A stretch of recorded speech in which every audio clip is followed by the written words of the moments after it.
Hey everyone, this is Leslie Giselle Cuevo and today, pupunta tayo sa Manila dahil this is the second national convention ng mga registered criminologists because it's the National Criminology Profession Week. So, let's go. Samahan niyo ako.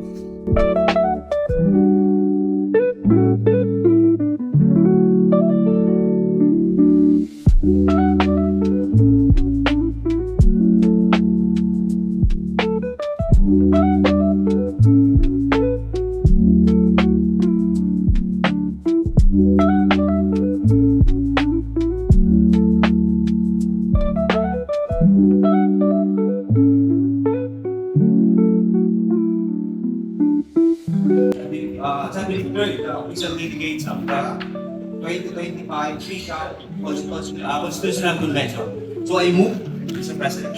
The pleasure of the gentleman from Region 4, same time the Governor of Region 4, PICAP Regional Council, as manifested that all present in this session be declared as official delegates of PICAP Constitutional Convention. Do I hear second to that motion? I second the motion. The motion of the gentleman from Region 4 has been severally seconded. Is there any objection to the motion? Hearing no objection, there's no need for us to proceed with the discussion. The motion filed by our Governor of Region 4 converting everyone present in this hall as official delegates to the 2025 PICAP National Constitutional Convention is hereby approved.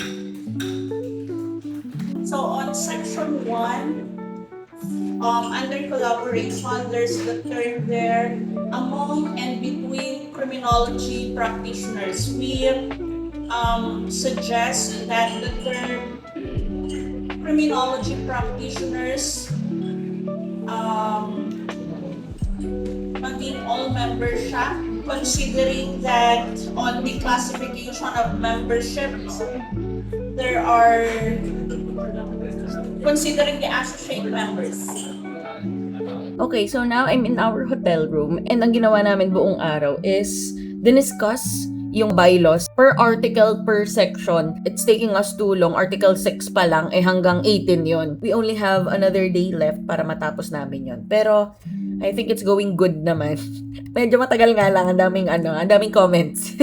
Pero ganun talaga. Dahil kinikriticize per section ng bawat article. I was able to see my former professors sa PhD and even nung college. I also got to see and be with my former students na colleague na natin ngayon.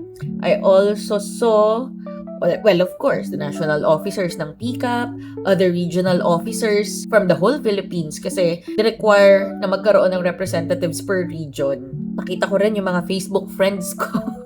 Yung mga matagal ko ng FB friends pero we don't know each other personally. I mean, we don't mingle talaga. Pero dahil nga criminology sila, yun ina-add lang namin. Gusto ko lang tong i-flex kasi first time ko siyang nagamit. Ito yung pin natin. Criminologist. Ayan o. Tabingi pala. Registered Criminologist. RCRIM. Yaba. So, ayun. Ayun lang. Update ko kayo ulit bukas. Bye! Day 2 of the 2025 PICAP Constitutional Convention. That's all provision that will move to due process before suspension. So, ayun, I've decided to go home early kasi ayan na si Bagyong Uwan and yung anxiety ko, it's striking para na ako magpa-panic attack. So, ayun, we're going home early.